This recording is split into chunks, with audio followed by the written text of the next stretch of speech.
Hey, deserved listeners, Love is Blind. My name is Dr. Kirk Honda. I'm a therapist and a professor. Keep in mind, since this is a psychology YouTube channel, I might get into some triggering material. Watch with care, maybe talk with your therapist, and let's watch. She does make me feel like I can fly. Yeah. She does. She does present herself. Can I talk to you for a little bit? Can I talk to you for a little bit? Right now? Yeah. Okay. If y'all don't mind. Yeah, for sure. Yeah. So, Tiff just texted me. Okay, so I saw a lot of show that I didn't react to. They went to Chelsea's family's house, which was, I believe, on Lake Sammamish. That meeting went well. Chelsea's family seemed to really like Kwame. All the cast members are getting their wedding outfits. The guys are getting their suits and tuxes, and the women are in the bridal shop. And the bridal shop is actually, I believe it's the one in Ballard that I walk by frequently. They are there, and Marshall is getting measured for a suit. What do you call it? Fitted. And Jackie is not with the women at the bridal shop. So Tiffany has been communicating with Brett about Jackie. So I think now Brett is about to inform Marshall, by the way, Jackie's not at the bridal shop. Who knows what that means? It could mean a lot of things. It obviously isn't a great sign. And good on Brett for immediately going over to Marshall, because Marshall is talking with some other people about, like, saying a lot of positive things about getting married. And so Brett comes over and it's like, before you really hang yourself out to dry further, let me tell you what the situation is. It said that Jackie didn't show up for the wedding dress fitting. Oh. Okay. So just letting you know. So the healthy thing to do would be, depends on what Marshall wants, but the healthy thing to do would be to call Jackie and say, hey, you're not at the bridal situation. What's going on? Hello. Okay, we don't know if this is shot out of sequence, presented to us out of sequence, but the way they're showing it is that while Marshall is under the impression that they are going to be married in a week and he is getting fitted for his wedding suit, Jackie is meeting up with Josh. Now, we'll see what happens. They're heading to the end of the episode, but of course they drop all the episodes at once, so I'll be able to watch the beginning of the next episode, which I'm guessing will begin with this. But it could be that Jackie is just saying, hey, I just want to clear things up. I don't want to be with you. It certainly doesn't look that way.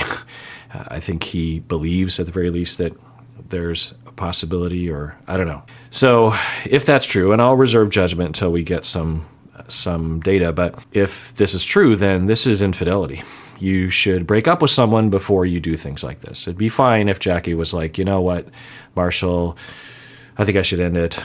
I'm sorry, da-da-da. You do all the things and you break up and then you can start dating again. But before that, you're cheating. You are committing infidelity. You are deceiving. You're lying by omission. It is immoral. But I'll reserve judgment. We'll see what happens. This also could be shot well after she did break up with him. It's also possible that she did break up with him and he just ignored it, Marshall.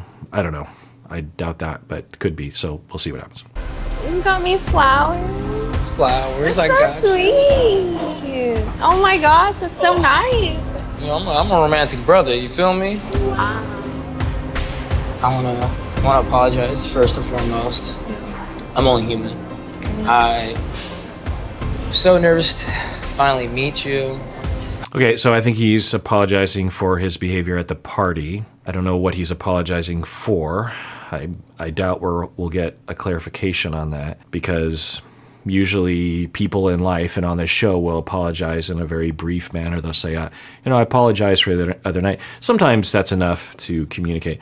But if I were Jackie, I'd be like, okay, what exactly do you think you're apologizing for?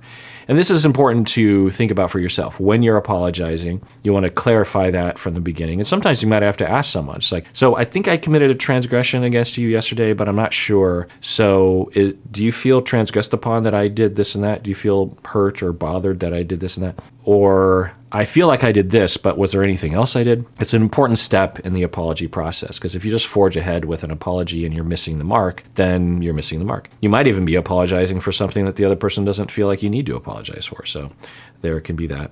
The other thing is that when you're receiving an apology is to think about, are they actually apologizing for what I want them to apologize for? And if I don't know that, then we need to clarify that, because apologies serve a lot of purposes. One, it's justice to do that.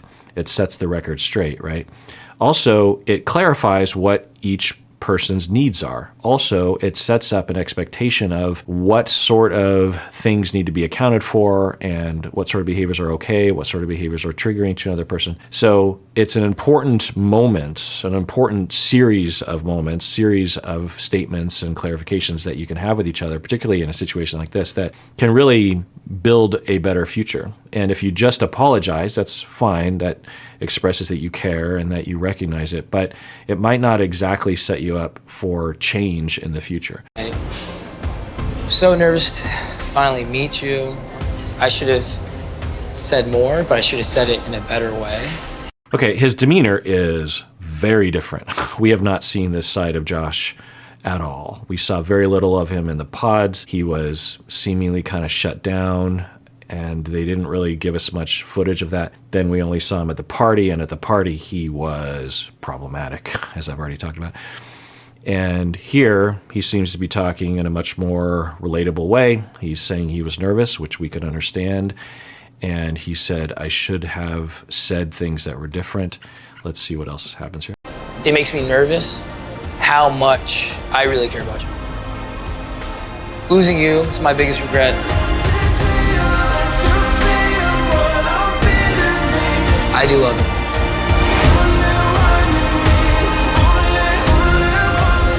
I want to be together. And building up to, you can hear the music.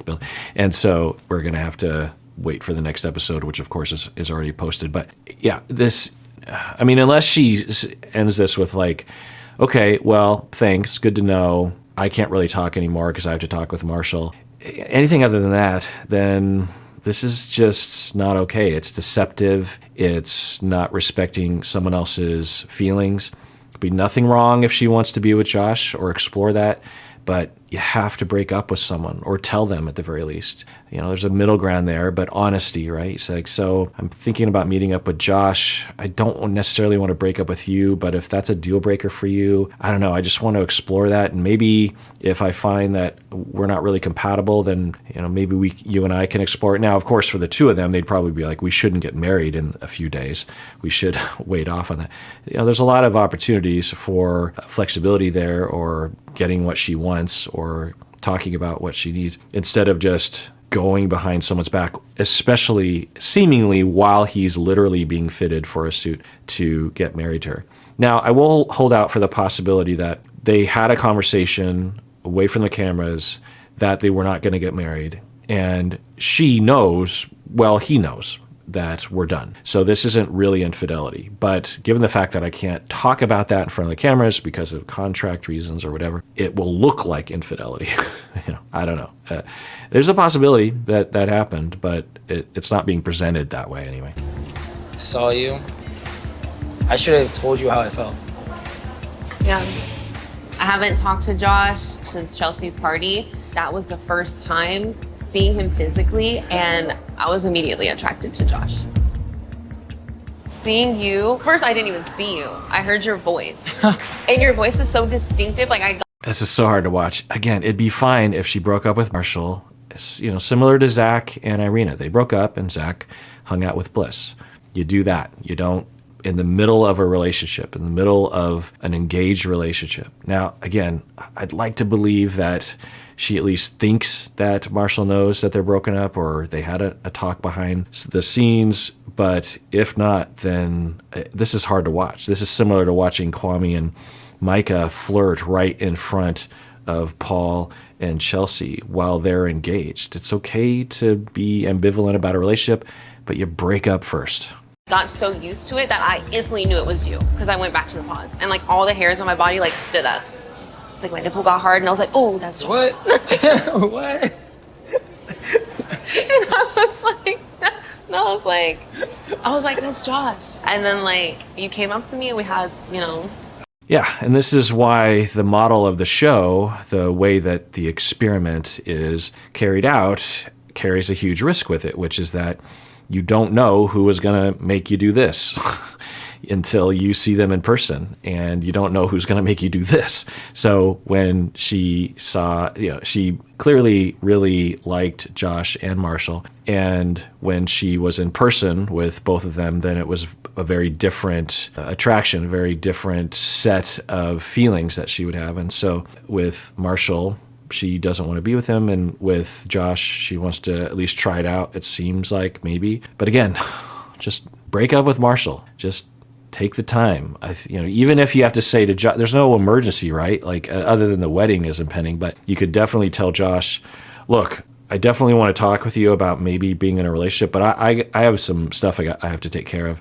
So can you just give it a little bit of time, please? I'm sure Josh would have done that. So it's just hard to watch. When we saw Bliss and Zach, we could watch the scene, or I could, and feel like, okay, let's see what goes on here. But given what's the context of this conversation, it's hard to watch. It's like, especially given the context of the masculinity conversation, to make Marshall feel, at the very least we know Josh was making Marshall feel like not a real man, which of course is ridiculous, and I've already been over that.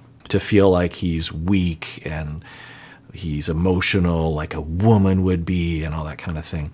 And then her, we don't know the dynamic. We don't know what was being talked about. We heard what they were arguing about between Jackie and Marshall about him not being aggressive enough. She never said he's not man enough. He interpreted it that way, and she was clear that that's not what she was saying. So we don't really know. But given that landscape and to watch the scene, it just makes it extra, I don't know, uncomfortable. I thought you were gonna pop off. No. Especially like when you came in, you looked like upset, and then I was livid when I walked in. I was ready to whip ass more. I was like smiling. You were like, Because the incel community, the MGTOW, the pickup artists, the red pill people, they will point to situations like this and say, see, you have to be a dick to women in order to get them to love you. If you're nice to them, they don't want to be with you. They will friend zone you. You have to be the alpha. You have to be in control. You have to be dominant. You have to put women in their place. You have to compete. You have to, the survival of the fittest. The way that the incel community will look at this situation, because they will often point to situations like this. If you talk to any incel, any red pill person, they have so many anecdotes that are like this, but they will frame it in a way that says, okay, clearly you have to be the alpha, you have to be aggressive, because look what's happening right here. The nice guy who is doing what society is telling men to do. Society is telling people to do a lot of things, regardless of gender, and society is telling men to do a lot of different things. But what they would say is that feminism and the pussification of men is what is causing all the struggle and all the problems and all the depression and all the rejection.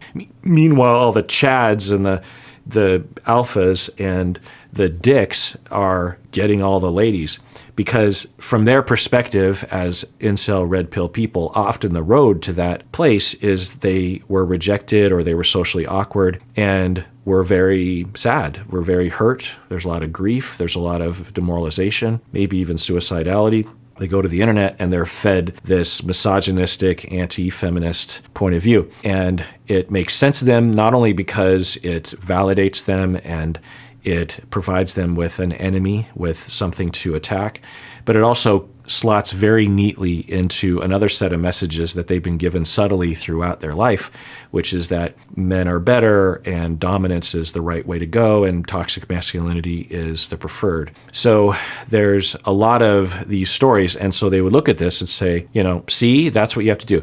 But another way of framing this situation is that regardless of the personality differences between Josh and Marshall, which were present in the pods, by the way. You could say that Josh was more of the, I don't know what phrase to put to it. I don't want to say toxic masculine, but not positive masculine. I'll just put it that way. And for Marshall, he is more the positive side of masculinity, of being a human being and acknowledging his feelings and maybe not preferring to be dominant, that kind of thing, wanting a peer. You could argue, though, that he does want to be dominant in a different way, right, in a codependent way. But anyway, so another way of framing the situation is that she had chemistry with both in the pods. But upon meeting them, chemistry is a very strange thing. It's really hard to pin down. It's really hard to measure. We have tried. I've talked about this before. There's been a lot of scientific studies, a lot of lab research, a lot of large studies involving surveys for a lot of people, a lot of observational surveys, whether it's how people flirt or personality differences or similarities or pheromones or menstrual cycle or cultural difference. It's been looked at over the decades from a lot of different angles, because the amount of money that is in the industry of being able to predict if two people are going to be compatible with each other. I mean, if someone, all the major dating sites, aside from the Tinders, like your eHarmonies, if that still exists, your Match.com, your other places, they will, and the TV show Married at First Sight, they will claim that they have science that will back up predicting whether or not people will be attracted to each other and stay in a long-term relationship with each other. And the long and short of it, and listen to my deep dive on scientific matchmaking, I think it's called. The long and the short of it is there is no scientific evidence that any model is better than chance. You're basically flipping a coin. There's just a lot of uncertainty, and it's a magical process, and you just don't really know. So one way to frame this in a non-incel way is that, who knows? Jackie just is attracted to Josh because of his vibe or his smell or the way he looks. It's just hard to pin down. But personality-wise, she actually prefers Marshall. Now, some people will say, well, she wants to marry Marshall, but she wants to have sex with Josh. And sometimes that'll be a conundrum, right? You'll say, this person I'm really attracted to, but this person I'm not as attracted to, but I would much rather spend the rest of my life with that person. And, sometimes you have to make a sacrifice. Sometimes, if you're old enough and you've dated enough, you might look back and, say you finally settle down with someone, you're like, yes, 100%, this person was the one. You might be able to look back at previous relationships, in terms of your memory and say, well, to be honest, the person that I definitely want to spend the rest of my life with, there was better chemistry in this area with this other person. I might have had better conversations with this other person. This other person and I were very similar in our goals, but those people in my past, there were too many other problems, or they didn't meet the other requirements for me to make a choice to spend the rest of my life with this. This person meets most of the issues mostly. So that's okay. It doesn't mean that you're in a bad relationship. And I feel like a lot of people are looking for everything. Now, so like I said, there's nothing wrong with Jackie being like, I fell in love with both of them and with Josh. In contrast to Marshall, I'm actually attracted to him, so I want to see how this goes. Just break up with Marshall before you date. I was nervous. Everything had been weighing on me since the pods. I'm losing a girl that I want to be with, and I don't know how to say that. I was always taught, through competing, through wrestling, you never show your emotions. I'm terrible with my emotions. Okay, this is promising. And the temptation, and I've raised this possibility, that the temptation is to see this sort of black and white situation where you have Marshall as this nice person who is not abusive, and Josh is this very unnice person that will be abusive for sure. We don't know that. I didn't suggest that. I hope I didn't. I pointed to some red flags of some issues at the party. So there's that. But of course, people are multifaceted, and we know nothing about Josh. Marshall could be the abusive one in his past, and Josh could not. We just don't know. I will say, though, that in terms of Josh being a good partner, and of course, she fell in love with him in the pods or in like with him in the pods, so there must have been something there. They didn't show us any of that footage of the pods, which was interesting. Usually they would, right? So Josh is now exhibiting vulnerability and non-toxic masculine traits, right? He's like, I'm going to admit, I was raised in a way that denied feelings, and she's agreeing with that. So, who knows, but that's at least not a bad sign. I was always taught, through competing, through Wrestling, you never show your emotions. I'm terrible with my emotions. And I always was like, my actions speak louder than words. My actions speak louder than Yeah, I'm the words. same way. But I like that about you. I like a lot of things about you.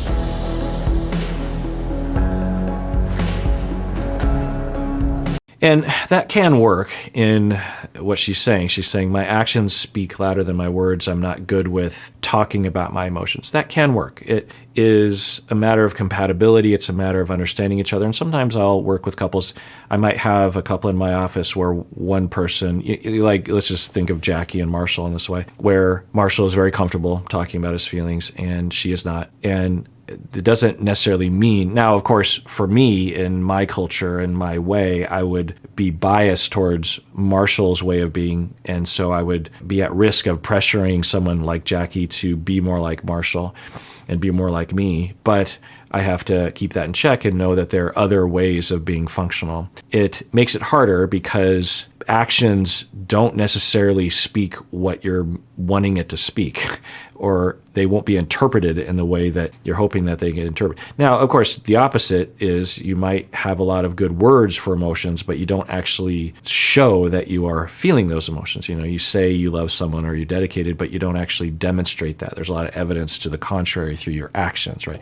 So it's really both, but it can work. There are couples, and research shows this, that can have different styles, and therapists like me shouldn't impose that style on everyone. And research shows, John Gottman actually demonstrated this, which was really surprising, because for a long time, and to some extent still, the assumption is that a healthy couple is very expressive and very open and very vulnerable and very talkative around emotions in a very honest, real way. But the research shows that happy couples, long-lasting couples, don't necessarily, that is one model, but they don't have to be that way. The key is that, does the couple have goodwill between them? Is there a way that they can communicate things?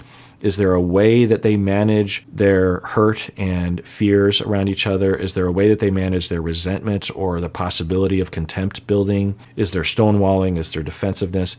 You know, like for an example with someone like Jackie, it's possible that she can, so let's just say Jackie and Josh try their relationship. Hopefully she breaks up with Marshall very quickly if she's even contemplating that. But let's just say that they do that, and I don't know, but we could see a world in which they're not like Marshall, in that they don't talk openly about their feelings.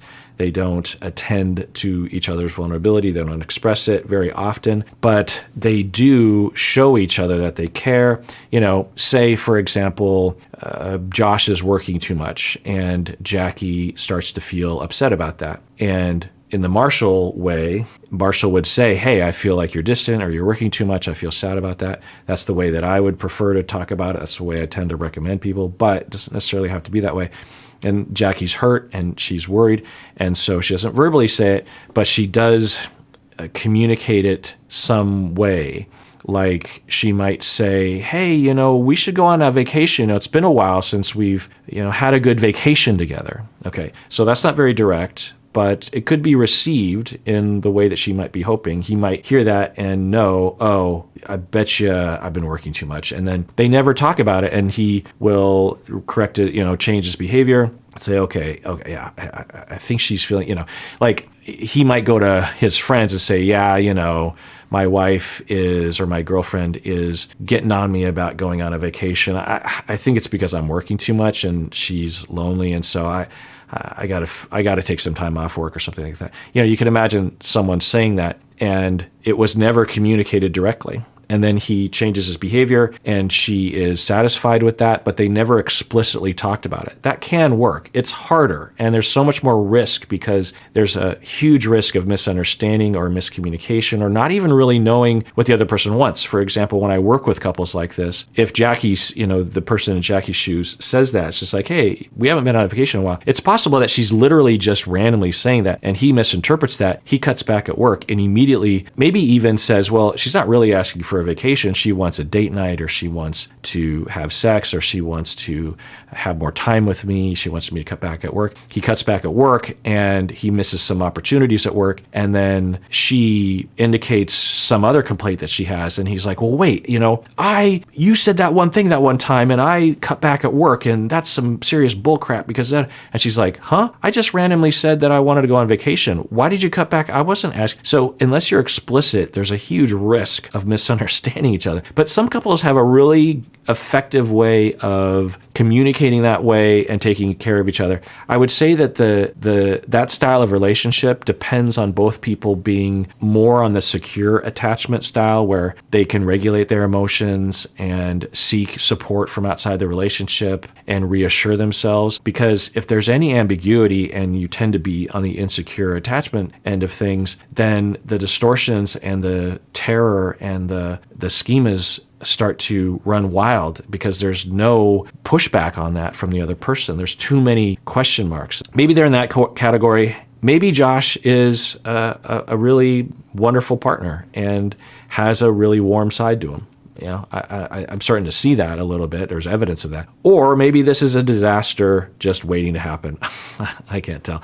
But I just want to point out that the commentary around Josh that I've seen anyway, and I haven't seen a lot, can be pretty assumptive. Is that a word? Assumptive? There's a lot of assuming going on. And I get it. What his behavior at the party, and maybe there's worse behavior in the future, but his behavior in the party was atrocious, was at the very least confusing, and at worst was highly problematically dominant, and it looked awful. And I've already talked about that. It looked like he said, I'm going to dominate Marshall. I'm going to push him aside. I don't care about what anyone wants. I'm going to go after Jackie and I'm going to get her. And I'm not even necessarily ask Jackie if she wants me to talk with her. I'm just going to do what I want. And if anyone has anything to say about it, then some serious shit is going to happen. There was no threats, but it, could be considered to be implied by his behavior towards Marshall. I don't know that, but it certainly looked that way to me. It was pretty awful. I don't know if we've ever seen behavior that was at that level on this show before, where it was really creepy, really, I don't use creepy very lightly, but it was just really concerning. Now, he'll say, I was nervous. I think also as a result of that nervousness, he got hammered before he even got to the party because he came in a state that is very different from this. So doesn't excuse it. And that would be another red flag. If you meet someone that has behaviors like that when they drink, and they drink when they're nervous, that is a red flag, not only for alcohol abuse, but also for abusive behavior as well. You have impulses that you can usually manage to keep down when you're sober, but when you drink alcohol, there's a very low ability to be able to regulate one's behavior and refrain from acting on impulse. Marshall is too sensitive for me, basically. That was the first time I ever had somebody love me and show me and really translate that to me. I never had that before. I wanted to keep that. And when I had told him to, be more aggressive and boss up, he left for 3 days. So we're hearing another phrase, he's too sensitive for me.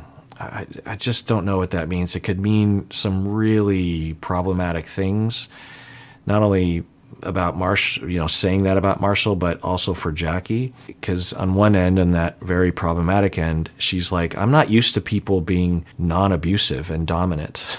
And Marshall is too sensitive. I think that's the assumption about Jackie, but we just don't know. And I even hesitate to throw that out there because, of course, that's an option, that's a possibility, but I just don't know. There's just too many other possibilities. I just wish I could ask her questions, is the thing. I wish I could be like, so when you say aggressive, boss up, what exactly?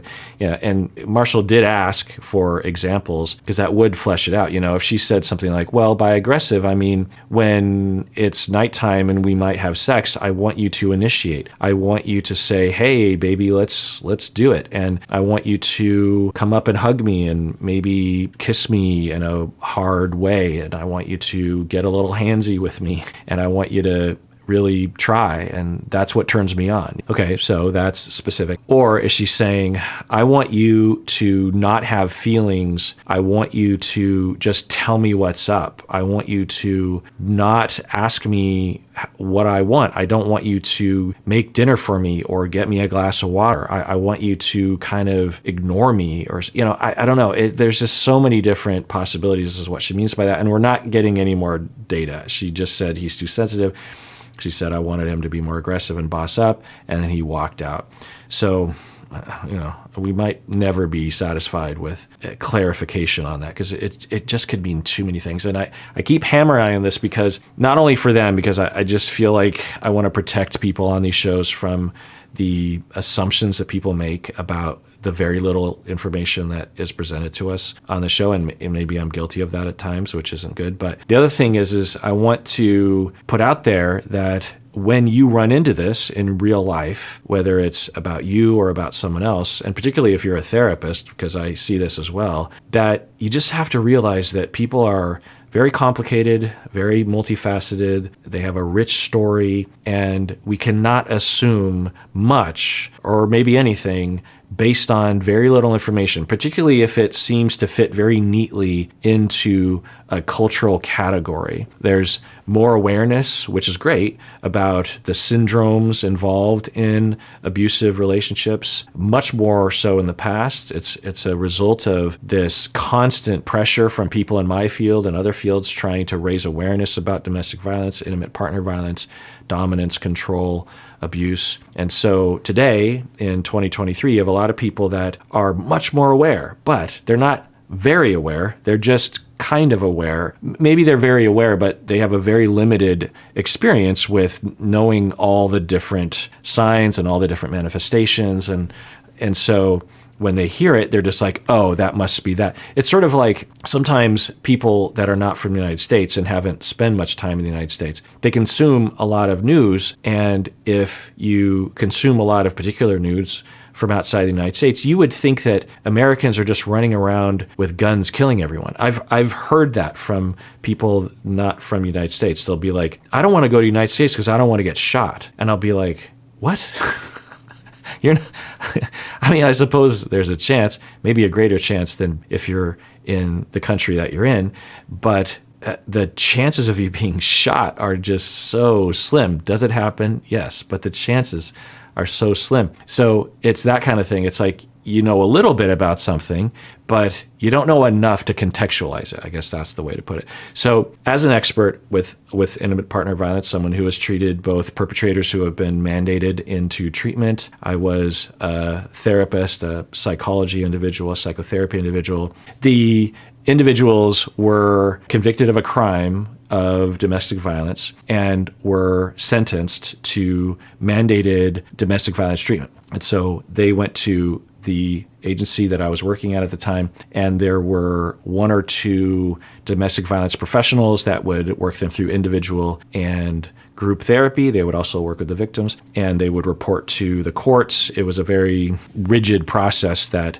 for example, if the perpetrators didn't come to a meeting or they dropped out, they might have to serve jail time instead, that kind of thing. So it was very buttoned up. And the domestic violence treatment professionals asked me to come in and actually help with the psychology side of it, with the psychotherapy side, the trauma side. And so I worked alongside that, but I absorbed a lot of the domestic violence treatment and philosophy and wisdom from the professionals. And of course, I heard a lot of the things and the transformations and the causes of someone becoming abusive with their partner, and the way that they trick themselves and delude themselves into thinking that they're justified and blah, blah, blah. Anyway, so for me, when I see a situation like this, given all the things that I've experienced, and of course I've treated many, many victims over 27 years, and I've treated, anyway, point is there's a fair amount of experience. I'm not bragging. It's just pointing out that with that experience, when I see a situation like this, I'm like, well, I don't know. It's hard to say, because I've seen other situations where it looked like this, but it actually wasn't abusive and wasn't indicative of that. So it's just hard to know. I had told him to, be more aggressive and boss up. He left for like 3 days. He just completely He did the opposite. He did he just got up and left. And I was like, I stayed. And then you leave. You shouldn't have said yes to Marshall. And I wonder if by aggressive and boss up, she means I want someone who really, really, really wants me, whether that's sexual or romantic or something. And then when I told him that, he just left, which is the opposite of energy towards me. So it really sealed the deal on that one. So it could be that. And for Josh, maybe he's the sort, and he's exhibited up until this point anyway, that he pursues regardless of what anyone is wanting him to do. At the party, there was, I think, no indication that Jackie wanted him to pursue, and he did it. And I think everyone in that room didn't want him to pursue Jackie, of course, including Marshall, but he doesn't care. So on one hand, you could say that's very romantic. It's very indicative of someone that really cares, that is really in love, very dedicated. On the other hand, it could be someone that doesn't care about how other people feel and they just do whatever they want to do. And left. And I was like, I stayed, and then you leave. You shouldn't have said yes to Marshall. How do you think Marshall would feel? I don't care. Does he know that you and I are talking at all?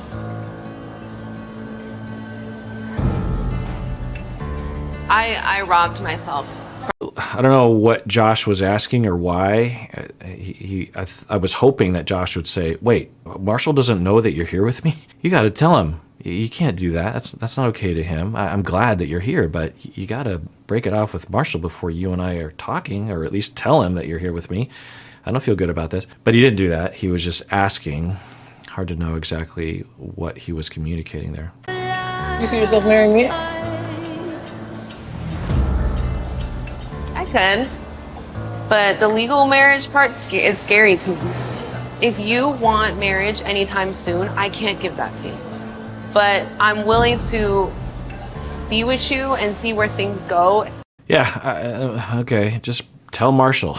Don't cheat on him and give the incels more reason to believe in their weird beliefs that you have to be a dick in order to get women to like you.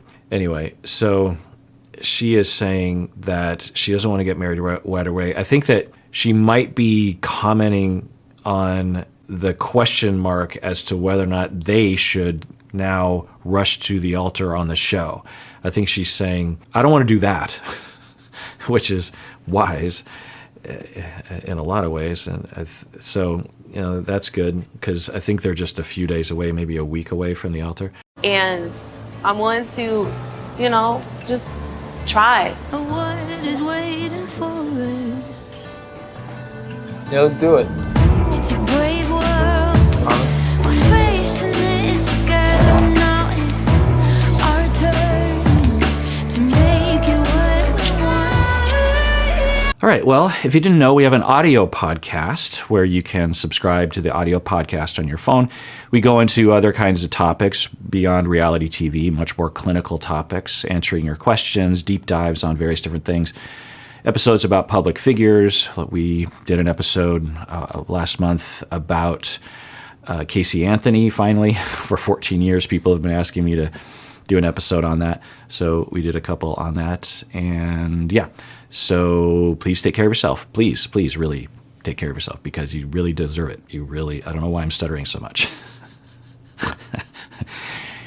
You deserve to take care of yourself, and you deserve people to take care of you, and you also deserve to take care of other people because your care is worthy.